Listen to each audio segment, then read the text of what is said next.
As our news feeds flip between missile alerts and moments of triumph, we find ourselves, as we so often do, reaching for Tehillim. But have you ever wondered what makes Tehillim so special? We've all been told that they're holy, that they have some kind of unique power, that they were written with divine inspiration. But why? What is it about these words that has made them a cornerstone of Judaism for thousands of years? That's the question the podcast Tehillim Unveiled sets out to answer. Each episode takes one of the most familiar chapters and unpeels it layer by layer to reveal its beauty, structure, emotions, and timeless meaning. If you're looking for a good place to start, check out their episode on Tehillim 20, Kaf, which is especially relevant right now. Tehillim Unveiled. The link is in the description of this podcast. How we relate to God in our tefillah and relate to him in general isn't about manipulating God or some form of hocus pocus or magic or something along these lines. Instead, it's an idea of recognizing that there's this great divine power in the world, right? The Ribbono Shel Olam, the Almighty, who might be leading to certain types of actions and miracles, but also bad things as well. And our relationship with God is not one of, sort of like a transactional. Since you gave me something good, I praise you. Or since you could give me something good, I'm going to pray to you. That's not the nature of how we're supposed to understand God's intervention in this world. I'm Scott Kahn, and this is The Orthodox Conundrum.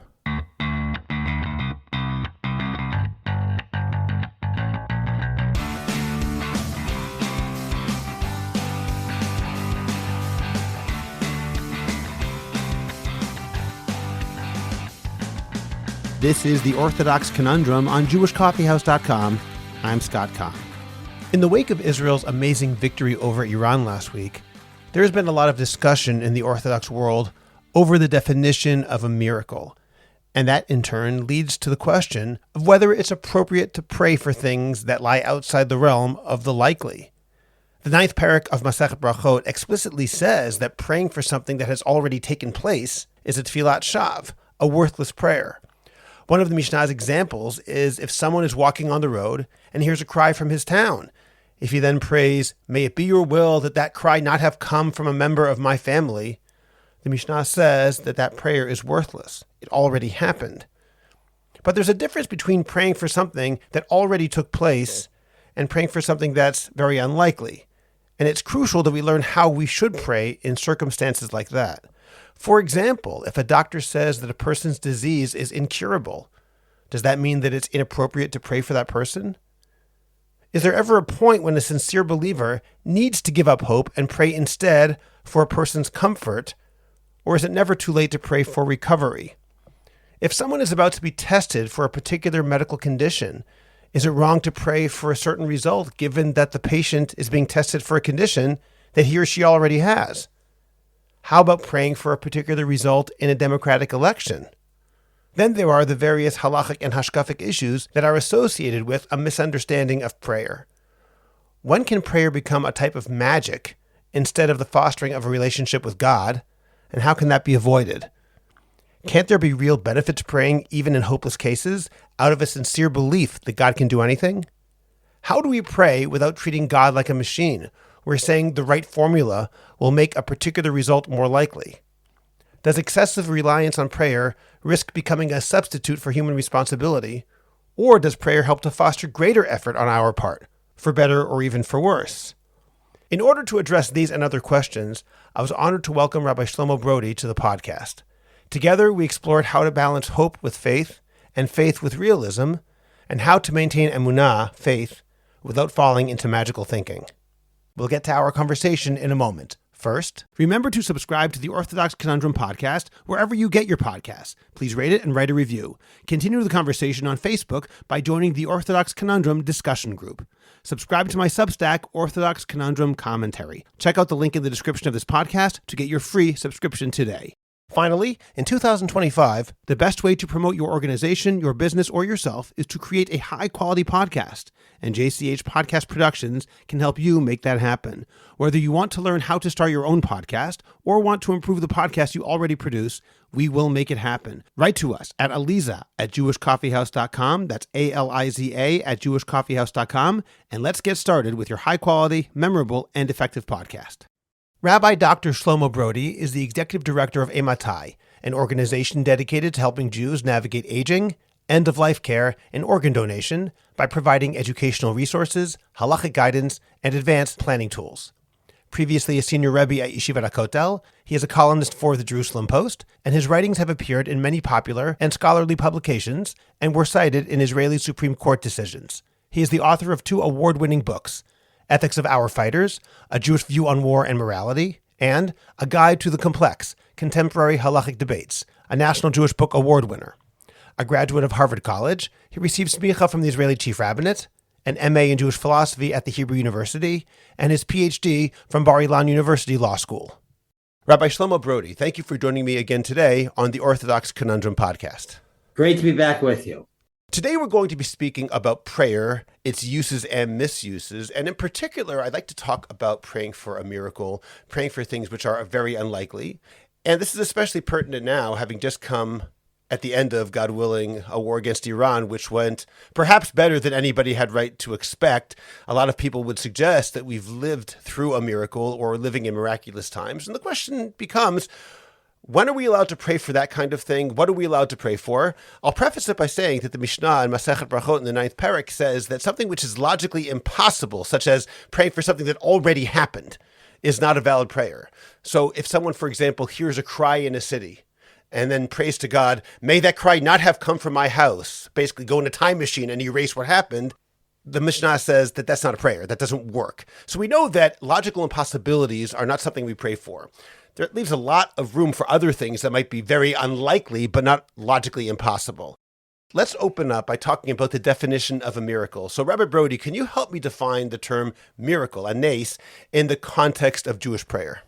Yeah, I mean, it's a difficult answer, in part because the Mishnah Brachot, for example, when it speaks about this idea of a prayer in vain, tefillat shav, seems to be referring to something that happened in the past. I think what makes something in the past be significant is that it's irreversible. It's something that's already happened. You can't go back and change the past. So, and I'll give a very relevant example. All of us here in Israel were sitting in different mamadim and the bomb shelters in our houses recently, and you'd hear a big boom, a lot of booms.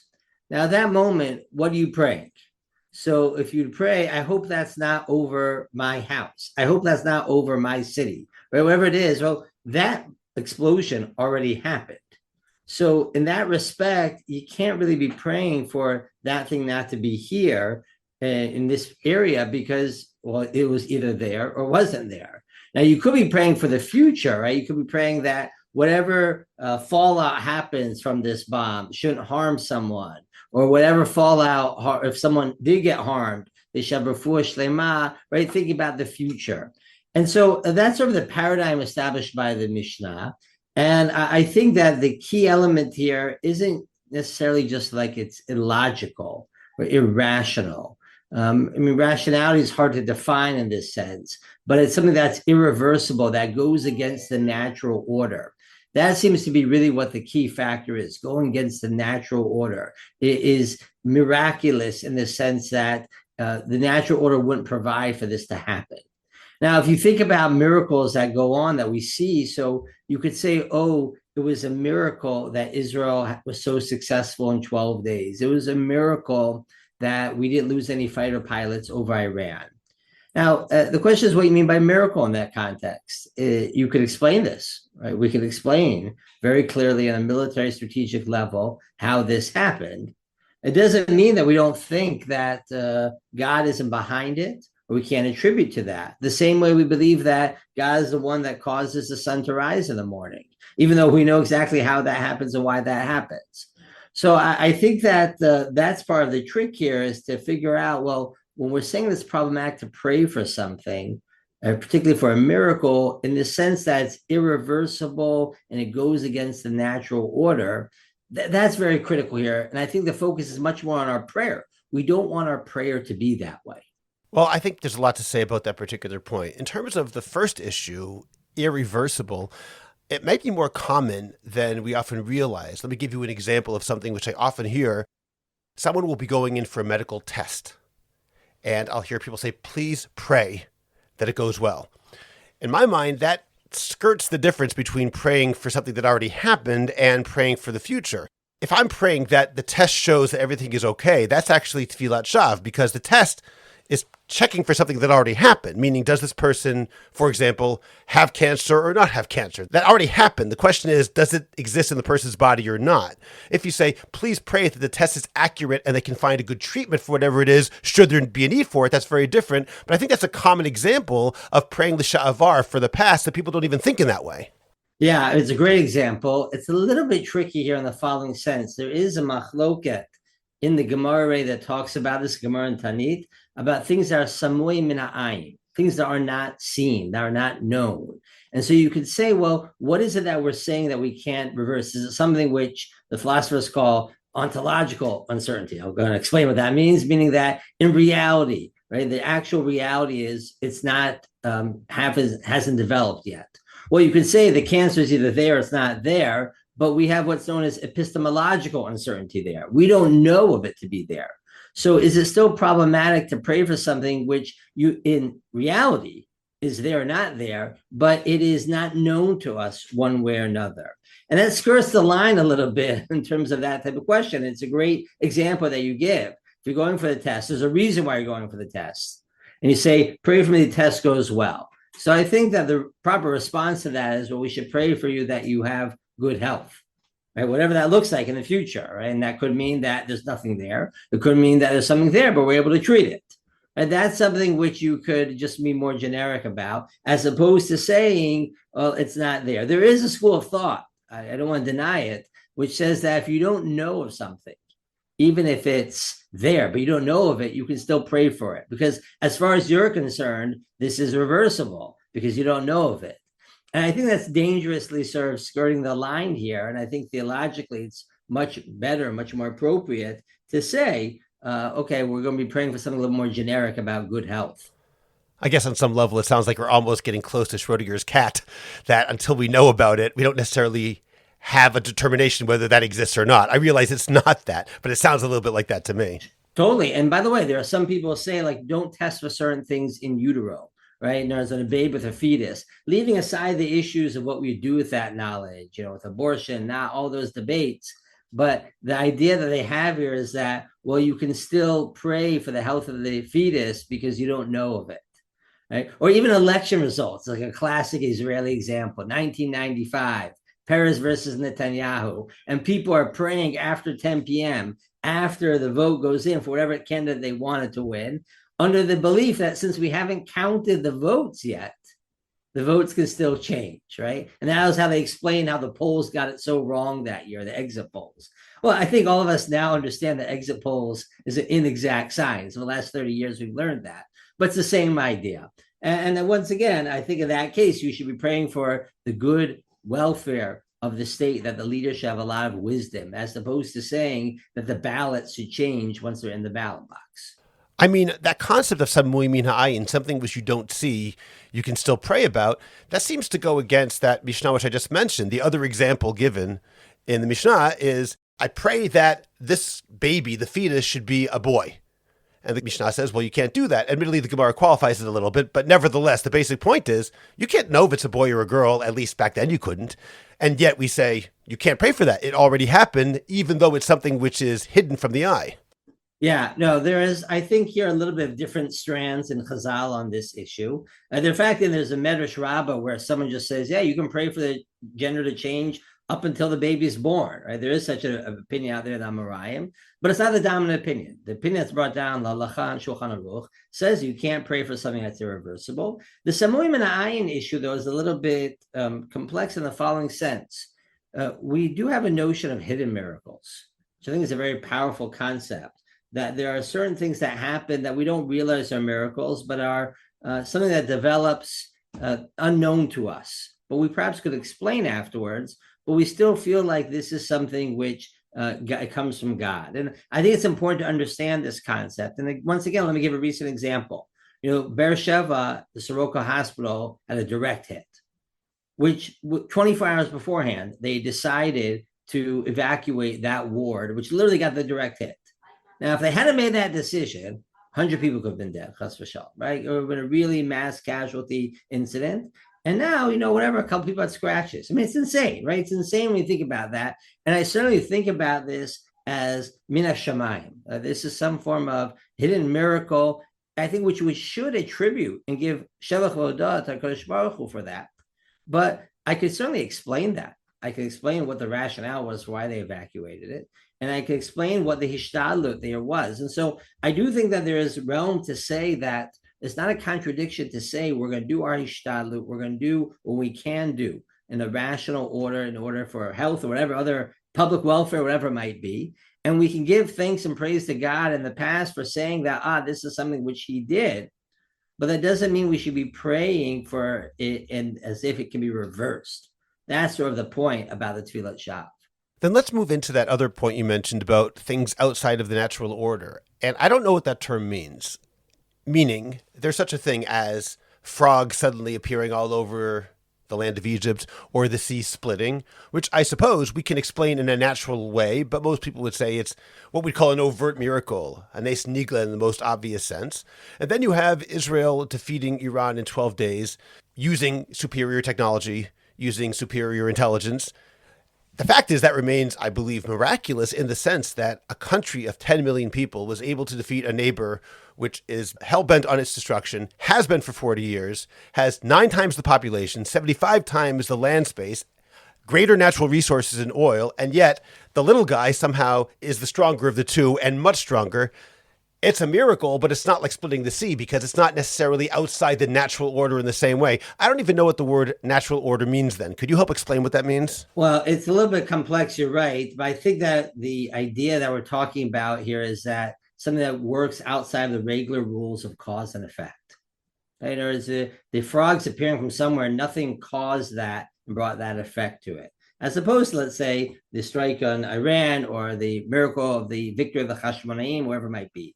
And the medieval philosophers talk about this idea about why is it that God doesn't want to run the world by miracles.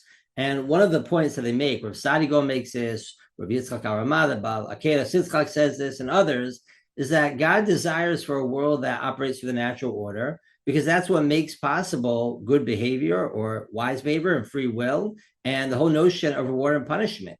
If we didn't know what our actions would cause, right, what the effect would be, if we had no sense, the world will sort of run either randomly or by miracle. So how can you judge someone based on the actions that they do, which have no definite effect on the world?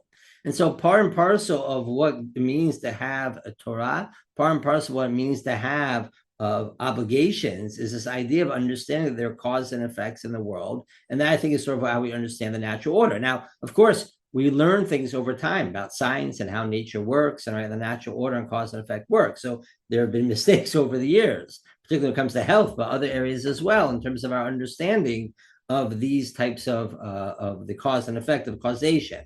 But I think that that's primarily the idea that we're going to work within that system of cause and effect. And certainly when you're dealing with issues of health, so when you're talking about cases where you see a very clear cause of why this is causing the person to die, there's a certain disease, there's a growth, whatever it might be, well, we have science, we have research, we have trial and experimentation that shows what the effect will be. That, I think, is the natural order in these circumstances. And I know there's another strand of thought within the Rishonim that says that miracles are problematic because they imply, strangely enough, that there's a flaw in the way that the world normally runs, meaning God put certain rules into play, which should make the world run smoothly. If he, quote unquote, has to do a miracle, that implies a flaw in the original creation that couldn't have taken care of the situation on its own. Right. Another rationale as well. But I think for our purposes of thinking about the prayer element, this is much more about impact on human behavior that we're focused on. Certainly. One more question just about miracles. I think that a lot of people have a hard time ascribing something to miraculous divine intervention when it's not perfect. For example, you mentioned right now in Soroka, it could have been a mass casualty event and people got a few scratches. Okay, let's forget the scratches for a minute, although that technically is still a problem too. They should have had no problems whatsoever. But while the original determination of the army, the IDF, was that, God forbid, the casualty numbers could have been the hundreds or thousands, and it was, quote unquote, only 28 people killed. The other side of that is obviously 28 people died and thousands were injured. We like to think of a miracle like the splitting of the sea as they all survived. Everyone got through. There were no injuries. Everyone got to the other side, and there was not a single Egyptian left on the other side, meaning it was a perfect miracle. Part of the problem I think some people have is that whether we're talking about prayer or simply acknowledging divine intervention, well, if God can do anything, why doesn't he do it all the way instead of doing it 80% of the way, or however you want to define it in that sense? Right. There's always this open question about when we know something was from divine intervention or not.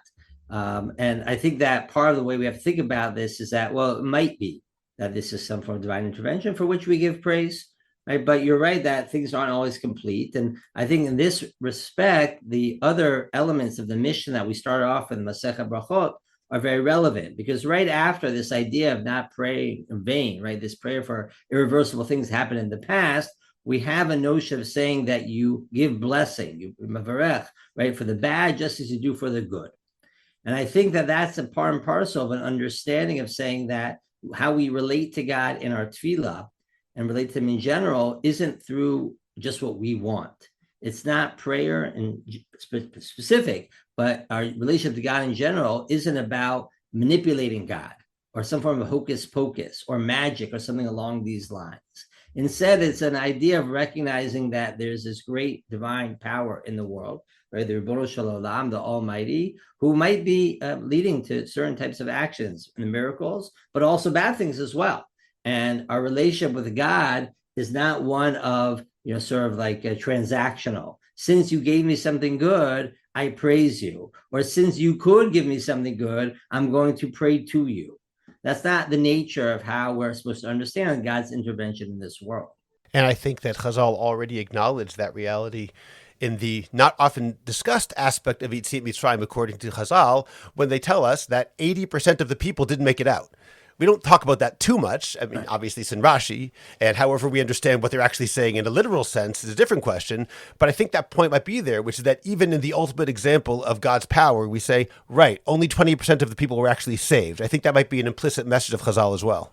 Yeah, and continuing on this story as well, of course, it's a miracle of the sea, right? But there are things that still implications afterwards that make things complicated. And we know this story gets complex in the desert, right? I'm saved by Midbar and whatnot. So I think that, one of the things we should have in mind is just because there's a miracle, whether it's hidden or open, doesn't mean that everything now is perfect. Now, getting back to that idea of praying for things outside of the natural order, sometimes the question is, what is the natural order? And I mean this in a different sense than I meant before. For example, let's talk about somebody who was told by the doctors, there is no hope for your recovery. Now, if we pray for that person, we might be praying for something which is impossible, which would be a tefillat shav, perhaps. On the other hand, it could be that the reason the doctor said this is because the doctor lacks information that maybe in a few years we will have. Maybe something which right now is incurable will not be incurable in the future, and God can certainly cure it. So when do I say, when it comes to recovery, for example, that praying for somebody's recovery when it's quote unquote impossible is not acceptable, and when is it acceptable? Right, so part of the challenge here is having a little bit of humility about what we know and don't know. So in the case of the Gemara talks about, if you have 100 barrels of wine and you pray, I want these 100 barrels to be turned into 200. Well, no, you bought 100 barrels of wine. You want to sell those, or you can't return them magically into 200. You could pray that the value of them will go up to 200, right? There'll be an increase in the market price, but that's praying for the future. Now, when it comes to health situations, so you have something which has happened, which we can see in the body, which is seemingly irreversible in terms of our understanding of how things develop. And then the question becomes, well, is this problematic to pray in this circumstance? There is a view which says that's never problematic to pray for a refuah shlema.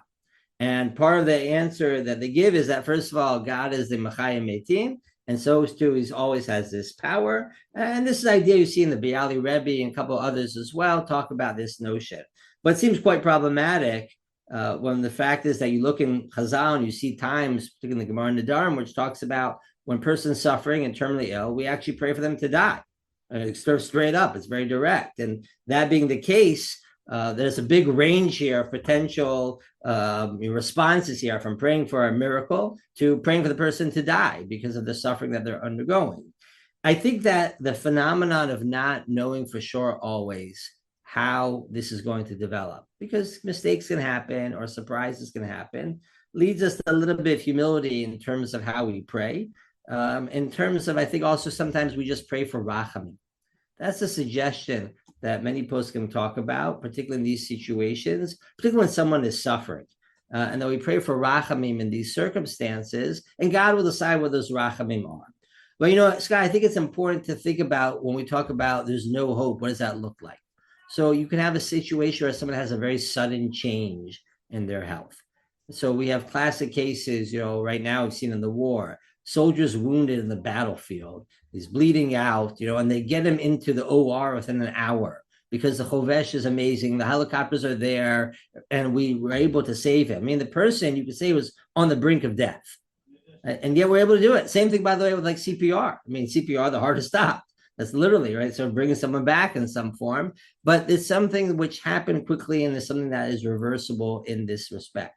There are other cases, though, when you have a disease which is developed and has really following a certain order, whether it's cancer or something else, where it's much less plausible to think about a recovery there. And I think in this circumstance, it's very important that we start to think in terms of rachamim as opposed to miracles here. And that's because of that tefillah should be turned into an element of magic, and we're thinking of praying for magic. But also that's something that Rav Shlomo Zalman Auerbach was very adamant about this point, stresses that if you teach people they should pray for miracles, and the miracles don't come through, it causes a lot of Emunah issues. It causes a lot of misunderstanding about the nature of God and the nature of prayer. So I think we have to be very, very careful about when we would say to someone, okay, it's okay to continue praying for a refuah shlema in these circumstances, or whether they should turn towards a more rachamim approach. Can I ask you to define what that means, a rachamim approach? Yeah, it's basically saying we're praying for the best for the patient and the best for their family, and we leave it for God to decide what that means. And so the Gemara Nedarim talks about this idea that the Ran quotes. It says that we see someone's terminally ill and they're suffering, we should pray for that God to have mercy on them and for them to die. And because of A, it's emotionally difficult for us to do that, and B, because of the fact that there are times, right? We have people who do occasionally, it doesn't happen that often, what we call a permanent vegetative state, and very rarely they recover. Or some other situation where some doctor gives them hope, but they go to another doctor and they find some other method, whatever it might be, in order to cure the person.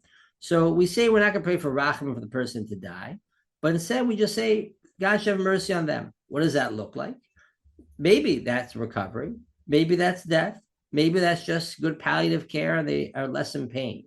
But we're leaving it up to God to decide what mercy looks like in this circumstance.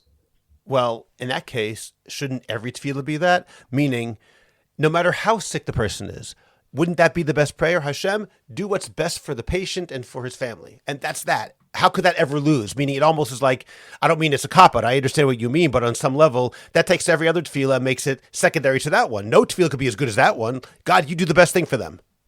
So I don't think that's the case. And the reason is that part of what tefillah is about, and this is something stressed by Rav Kook and others, is to say that it's supposed to impact the way that we behave as well. Meaning we're not just putting us all on God.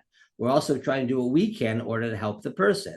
So in this circumstances, when a person can be healed, we're praying for refuah shlema, A, because we want divine help, but B, because we want to do what we can. We can do our part to help that person. And so we're trying to keep some focus on what it is also that we're asking from God, but what it is that we can do, whether it's just bikur cholim, whether it's taking a person to a doctor, what's helping them find a doctor, whatever it might be. There's something very valuable for praying for a refuah shlema and doing what we can to bring about that refuah shlema. But when there are times when we recognize there's nothing we can do anymore, the best we can do to help the person is to have for rachamim on them. And that could be, of course, still could impact doing things that we can to ease their pain as much as possible and to ease their situation. But it doesn't mean at that point looking for a cure. And I think I want to stress something, Scott, that was mentioned by Rav Ovadia Hadaya, one of the great poskim, Sephardic poskim of the last century, who said the following. He said, listen, people want to pray, they're going to pray, they want to pray. But if you start praying for miracles and keep on thinking, pray for miracles, you typically end up also doing a lot of medical interventions that are going to cause a lot of pain. And your logic is, well, if I'm praying still for a miracle, I got to do my part. So I got to keep on throwing a lot of interventions on this person, which can be very, very painful and cause the person to suffer. And so Rav Ovadia Hadaya says, however you want to resolve this issue of your prayer, don't think that you should then go and do everything you can, quote unquote, which can be very painful and prolong a dying process. And this is something I stress to a lot of people, is that we don't do anything to prevent God from doing miracles, right? We don't do euthanasia. We don't kill people in this respect. But it is important for us to, you want to leave room for God to do miracles, leave room for God to do miracles. But the way we pray should also impact the way we behave towards that person. And this is why it's particularly important to focus our prayers in different ways in this moment. I want to get back to what you said before about Rav Shlomo Zalman Auerbach saying that there can be hashkafic problems in people's minds if you don't teach them properly about prayer. So the first point I'll make is just a comment, which is that at least my understanding of a particular Gemara in Brachot, which says that somebody who, as I understand it, anticipates that his prayer will be answered affirmatively, comes to ke'ev lev. He'll come to heart sickness. And I understand this as if a person looks towards his prayer saying, I prayed so well, God has to answer me positively.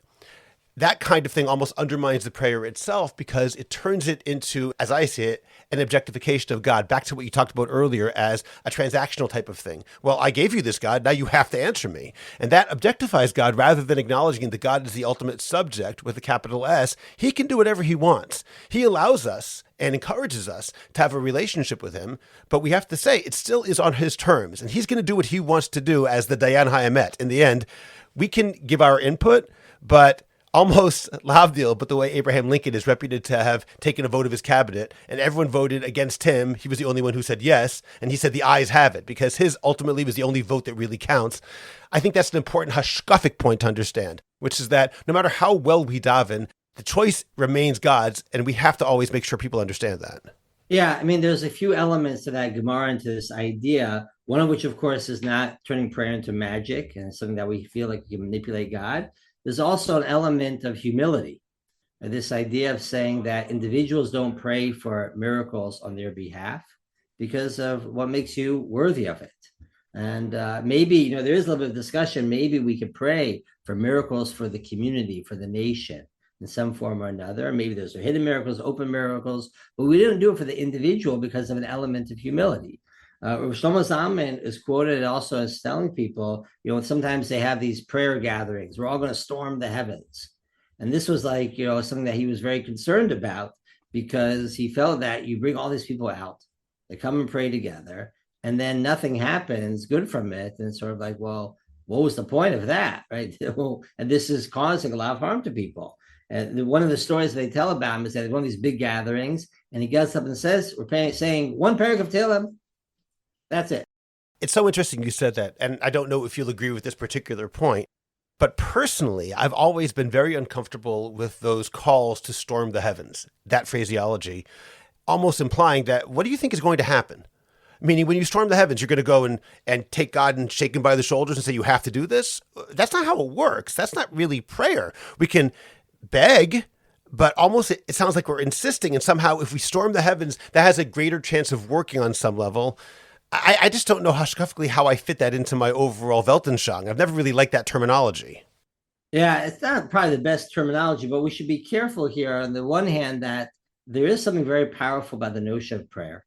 And this is a core belief. And I think part of that belief is that it's possible, perhaps, that this will cause some form of divine intervention. And more importantly, that it should cause us to change our behavior and do what we can to help the person, the family, whatever it might be. So there's something very, very powerful about prayer. And I think precisely because prayer is so meaningful and prayer is so powerful, we also have to be careful of understanding the limits of it. We don't want to distort what this very beautiful spiritual experience can and should be. So getting back to that question about people perhaps misunderstanding, that leads to a question about the halachic obligation, perhaps, and I'm asking if it exists, of somebody who is ill or his family member to disclose what exactly he's asking you to daven for. In other words, let's say somebody is sick with a certain disease and you're asked to daven for that person. But you don't know if this person has stage 1 cancer or stage 4 cancer or terminal cancer or something else entirely.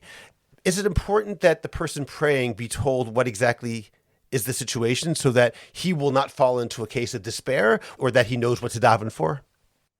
Yeah, I mean, there is something to say for that, that there's some of the poskim speak about this idea that's important to know who the person is, a little about the situation. So that way it's a meaningful prayer, and sort of a prayer that falls within logic and falls within understanding of what we're trying to do. In other words, if we just have these like generic lists and you don't know who the person is, I mean, it's a very nice thing to do, I guess you could say, right? It's very well intentioned, but it's not necessarily what meaningful tefillah is supposed to be about. So there is something to say for that. I've had cases where people ask me to pray, and it's pretty clear to me that they are in a situation where would be a miracle to pray for their recovery here. But I didn't want to turn down the person or their family, whoever it might be, and I pray for rachamim, for understanding what that might look like in this circumstance. We should know also that prayer has a very important impact on families, particularly when there is hope for some form of recovery. I think it's actually been well documented, even in medical literature, that people who are praying and have prayers for them have a little bit of a bump in terms of the success rate. The question is why? And I think that one of the reasons that's explained, which I think makes a lot of sense, is it preserves a certain amount of hope, a certain amount of positivity, which have a positive impact on the patient and their family members. And so I think it's very important for us to pray for others, but to do that in a way which makes sense given the powers and both limits of tefillah. But doesn't praying for something which is extremely unlikely, that normally one would call a miracle, display a certain degree of belief, of Emunah? Wouldn't having that kind of prayer show that I think that God is not past anything, and we as religious Jews acknowledge that he is omnipotent, and while I may not pray for something which is impossible because it already happened, I can say this is extremely unlikely, yet, you know what, God can do anything. Wouldn't that show a degree of Emunah rather than being a hopeless case of over-optimism? It's a great question. There is such a position out there. Sometimes people quote Rav Chaim Kanievsky along these lines, saying, listen, there's so many cases in which we know of recoveries, it went against it. And I know something that someone said to me recently was very interesting. It said to me, it feels from, it feels Hamish to always be praying. And to tell people, listen, there are times when we pray just for rachamim. It feels like we're not really putting our emunah in God. And I think, though, that it's a misunderstanding, that attitude of what prayer is supposed to be about. Meaning, if we really want to understand prayer, if you want to say that this is, we can always ask God for something. I understand the intentions feel very religious here, but it's theologically a mistake of understanding that God doesn't perform, or at least God can perform miracles, but he doesn't want us to request that. That's not the nature of what tefillah is supposed to be about. And so I think there's something very powerful to also, and very religious, very humble, very religiously, right? Humility here, in which we understand that there's a limit to tefillah. And I think that that's part of our emunah, is to understand that we don't understand everything about God. We don't understand everything, and that God doesn't want us to turn things away from some form of rationality from our prayer. That doesn't mean that prayer isn't driven by emotions. Of course it is, many times in these circumstances. And there's a beautiful passage of Rav Kook where he discusses this idea and says, listen, you're driven to prayer by emotions, but you got to keep it real. If you want to keep it real, you have to keep it in the realm of logic and rationality, and not be praying for something which goes against the natural order. So in terms of that, I want to get back to the idea of praying against natural order vis-a-vis magic and hocus pocus, call it what you will. But first, I want to ask another practical question. Let's say, for example, let's move away from sickness and into elections. You mentioned that example earlier. Let's say it's before the election. We're not going to talk about after the election, but before the election, I want to pray that my candidate should win. Let's say I'm convinced my candidate is the best for the country. First of all, is that appropriate? But second of all, if it is, what exactly am I praying for? Am I praying for God to change the minds, speaking about a democratic system, of enough people This is not talking about people who've already submitted their vote, but before they vote, I'm praying that more people should see things my way. What exactly is that prayer, and is it appropriate in theory? Yeah, I have a lot of problems with. I think that people praying when it comes to politics, but not only for the reasons that you mentioned. I mean, I don't see why you're praying for something in the future. So I don't think it violates the tefillah shav in the respect sense that you're hoping that the people will come and see your way of right of thinking about these things, the vote for your candidate, whatever it might be. But I just think that our knowledge of democracy, elections, politics we should have a little bit of modesty and recognize that we want to keep things more generic, that this leader, the best leader should be elected and they should make the best decisions for the welfare of our country. And I think that that's one of the reasons why we see that a lot of our tefillot are kept in much more generic, general terms. Look at Shemona Esrei, right? There's a lot of that. Now, of course, you're allowed to add a personal petition on certain circumstances. That will be appropriate, let's say, for Refuah Shlema. But when it comes to the wisdom of a government or of elected leader, I think it's very important to keep things much more general here, as opposed to saying, I want this person. I think this person needs to win. Right? Because we don't know right where this is all going to go in politics and how the history of the impact of one way or another of decisions made and political decisions can take things in very different directions. Okay, but I'm going to push you back on that one. I think that while that's generally true in a normal democratic system, no one really knows which candidate is better. If someone in Germany in 1933, in January, prays to God that Hitler shouldn't win, that I don't think would be, oh, well, we don't really know who's the better candidate. People realize who the better candidate was, and in retrospect, we definitely know who the better candidate was. So I'm not sure I really buy that. We never know, because there are times when things are extreme when we can know. Fair enough. I agree with that. But, I think your fear is something that this person is going to have a really immediate, there's a certain knowledge of understanding of the immediacy of the danger that they're going to bring. And in that respect, I think it's less speculative in terms of it. And I'm willing to grant there are times when you might say this person is clearly like a horrible effect that will happen if this person gets elected. But I think we have to be cautious about making such a declaration. And I think we've seen this in recent elections as well, both in Israel and the US, other places, where there's a little bit of a overexcitement in different directions and different candidates. And we should be weary of those types of statements. I tend to agree with you. Let's get to that magic issue right now, because there are some things which we see in very religious circles where people are instructed to say a particular prayer at a particular time. A good example is the tefillah of the Shlah, a well-known and beautiful prayer which he composed for parents to say so that their children grow up to be Torah Jews. And he suggested, as I understand it, that people say it on Erev Rosh Chodesh Sivan. I don't think he said you have to say it then. I think he said, I think that's a good time to say it because that's the month of giving of the Torah. So it's a good time to pray that your children become Torah Jews. So far, wonderful. And people treat it like the promise of the Shlah. And, and you have these stucca things. We'll say tefillah the Shlah for you if you give this much money. And if you say it, they treat it like a guarantee. It turns into magic. It turns into something else like that. Or another example, you'll be told, say this particular kapitel of Tehillim. Or say the following thing 3 times. And that's where it changes from being tefillah into being some sort of magic formula, which I find to be very, very troubling. And I'd like to hear your take on that kind of thing.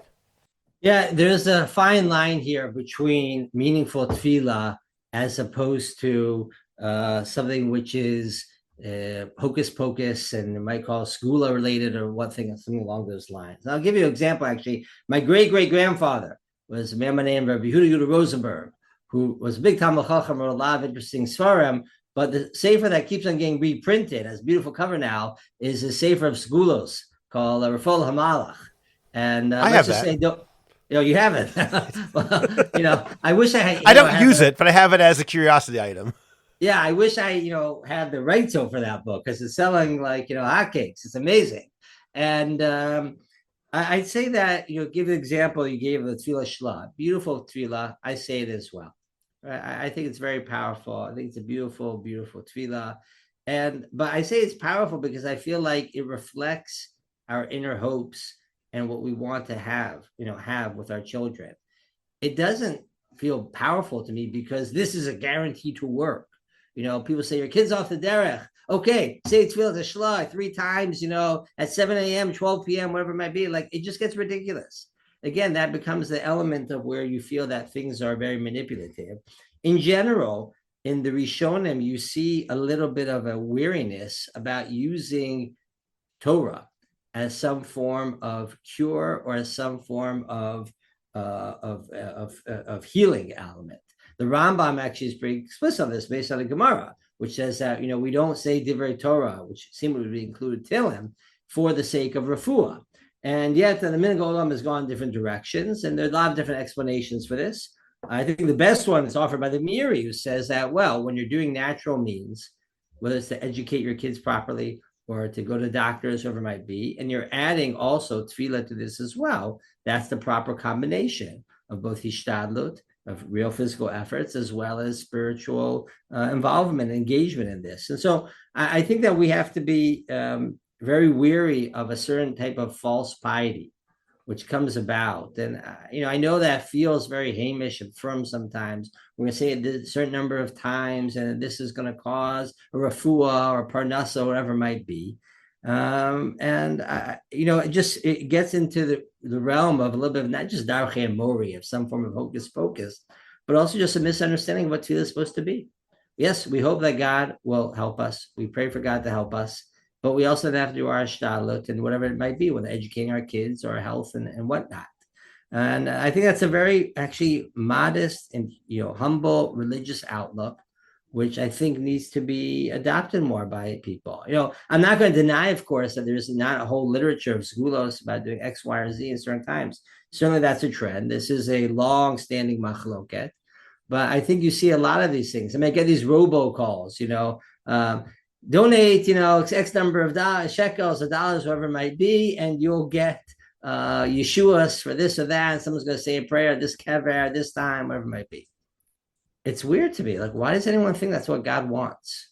I think that's how we should ask about it. It's like, why does anyone think that this is what God wants? And this is the way that God works? Like, it's a crazy sense in my mind of like how reward or punishment or cause and effect should work. And why do we want to turn our religion into that? So, again, I'm not saying that's always harmful. I recognize the different opinions on this. But the Masorah that we, keep in my family, and I think is a well-established tradition, is to be a little bit weary of some of these types of things. I say it's on one side of my family, because the other side of the family is for Yeah, exactly. Okay. I think an important guideline, at least in my own mind, is what Chazal say: whether one does a lot or whether one does a little, the main point is that he direct his heart towards heaven, which is very different from saying, if you say these words at this time, in this way, this many times, then it's a magic formula that will work in a particular way. That's very different from authentic Havana. Saying it in that negative way seems to me to be treating God almost like a gumball machine. If you put in the quarter, you're going to get a gumball. And that to me is not religiously deep. The pasuk that we learn about tefillah for refuah is kel narfan Allah, right? A few words that Moshe says to God with regard to Miriam. And the Gemara in Bracha quotes this precisely along these lines. It says, not every tefillah has to be long and drawn, whatever it might be, just to be heartfelt in that moment. And the Gemara also says there's nothing wrong with a long tefillah if that's what's called for in your own mind. Moshe also prayed for 40 days for the people as well. 100%, right? So I want to be clear that I'm very much a believer in meaningful tefillah. In fact, that one of the things that we spent a lot of time over the past year at our organization, is we create a whole tefillah project in which we explain to people different types of tefillot that you could say in different circumstances that make sense in your healthcare journey. And we also adopted an idea, once again, of Shlomo Zalman, who felt that it was important for people to understand the meaning of the Tehillim, for example, that they're saying. And so we selected a number of Tehillim which we think are particularly appropriate with regard to cases of illness, and then say, okay, let's explain, so that way people can understand the words that they're saying and to build up a deeper connection to God through that. And prayer is such a powerful experience, and it's such a gift that we have, but we should just use it wisely. So my own take on Tehillim, and I don't know if you'll agree with me, is why is saying certain prakim of Tehillim considered the ultimate prayer, or something which is not hocus pocus but actually valid? Because that is the minhag olam, the way people act. I think of it almost in the Kabbalistic sense that David HaMelech is the ultimate representative of Klal Yisrael. He is considered the embodiment of Knesset Yisrael on some sort of mystical level. He's the author of Tehillim. In that sense, these are the ultimate prayers that represent the hopes and dreams and sorrows of Klal Yisrael. It's using a person who embodies all of us to express that which we already feel. In other words, sort of what you said before, understanding what Tehillim means, he has a good way of saying, or the way you described the Tefillat Hashla, he's able to actually enter to what I'm already hoping for. So Tehillim on some level represents, in large part, the way the Klal Yisrael feels about God. So it's ready-made tefillot that express my inner desire regardless. That's how I see why it works in my own sense, why it's important. Yeah, I mean, I think Klal Yisrael has accepted these texts as being the thing that we turn to on a sort of a default when it comes to prayer for different occasions. Could be for victory in war, could be for refuah, could be for parnasa, could be for a lot of different things. And it's appropriate to utilize those, but I think we should just understand what we're praying. I mean, that's part of the point. That's not just random words. And again, I'm not trying to denigrate by any means others who, sort of read Tehillim and every sefer and not understand the difference between one or the other, and they could have been reading Mishlei, right? It wouldn't have made any difference. But there's nothing, I'm certainly not denigrating that type of, if you will, Emunah Pshuta, if you will, which is a beautiful thing, right? But I do think that part of our goal should be of understanding our nature of tefillah is to understand the words we're saying, and it helps develop a relationship with God based on those words. In that respect, David HaMelech gave us this great gift in terms of providing these texts. But if we don't understand those texts, it's going to be a lot harder to say that and have that meaningful impact. And here's the point I want to stress once again, is that it's not just about the hocus pocus. It's that we want to walk away from the prayer experience being transformed ourselves. There's a classic machloket. Do we think that prayer is intended to impact the world, impact God, make decisions, or is it meant to impact us, the person who's making the prayer? And I think that ultimately is a little bit of both. And we have less control over how much our prayer is going to impact the world. We have a lot of control about how our prayer is going to impact us. And so if we want to make prayer a meaningful experience, particularly in these cases of dire straits, whether it's a war or whether it's a health situation, it's important to understand what we're trying to state. One question I want to ask you, and I'll mention my own reluctance at even mentioning this, because who am I to argue against the Nefesh HaChaim? But one thing that bothers me about the great Sefer, the Nefesh HaChaim, from which I have received tremendous spiritual benefit, one thing that bothers me about it is his understanding of prayer, where he essentially describes it as almost this machine, that if you say these particular words in this particular way on this particular day at this time, then something happens. It's like this, again, to me, it sounds somewhat not even transactional, but almost automatic, like you press the right button, and this is how the spiritual system works, such that this will happen. And he describes tefillah, perhaps some would say that I'm misunderstanding what he means, and that's possible. That's how I understand basically his point in Sharbet. And I find that to be problematic, even though I realize many, many great people believe that that's what tefillah is all about. I think of tefillah as creating a relationship between us and God, which does not really look at it as these particular words were established by Anshe Knesset Gdola, that every day you say them in a certain way and every tefillah is a little bit different because it accomplishes something different spiritually. I'm curious about your take about that. Well, there's always been this balance between keva and kavana, right? The set times, the set obligations, and also having meaningful prayer. So, you could say someone who wants to have a very meaningful musaf, right? But they daven after Seti Kochavim, after nightfall, right? So it's wrong time. And that's not appropriate, right? It's even problematic. They say, no, I had great intentions, right? I had great kavanah that moment, but we've established certain rules about how a prayer should function. And I think that in many ways is very helpful to us. It makes it accessible to people. It democratizes the whole prayer experience, that we all have access to this. It's not something that just a spiritual guru, whatever it might be, but we have rules, we have words that have been given. It's a very, very powerful, important element that we have some form of text to work with. But I do think that we shouldn't over-exaggerate that element. Meaning, if someone has a meaningful prayer but doesn't say the words, does that not count for anything? Well, why would God work that way? I assume that God takes into account, so to speak, right? The person's meaningful words, they say whatever hour it is. But, there are, I think, importance to having rules and understanding, especially in a communal setting, about what prayers should look like. And that's always been this balance within the Masorah. I'm not, if it only works at a certain time and, gets a little confusing, slichos, I think, is the best example of this, right? Because there's this whole notion in certain Kabbalistic works, which really emerges later on, that certain times of the day, slichos can't be stated and it's harmful. And the experience of many people is actually those are the hours when I have the best kavanah, I'm not distracted by work, this or that. And as you know, there's this whole question, about the 10:30 p.m. slichos and whatever else people can recite slichos. So there is a little bit of a balance on this. And I do think that's important to have rules and sort of regulations about communal prayer. But I also think, though, that we should recognize that we shouldn't over exaggerate that in terms of losing out on the personal kavanah as well. But the same thing is true here also. Just as we have times for when we recite certain prayers, so too we have a rule about which types of prayers are inappropriate and certain circumstances. That's what the Mishnah and Bracha was trying to establish.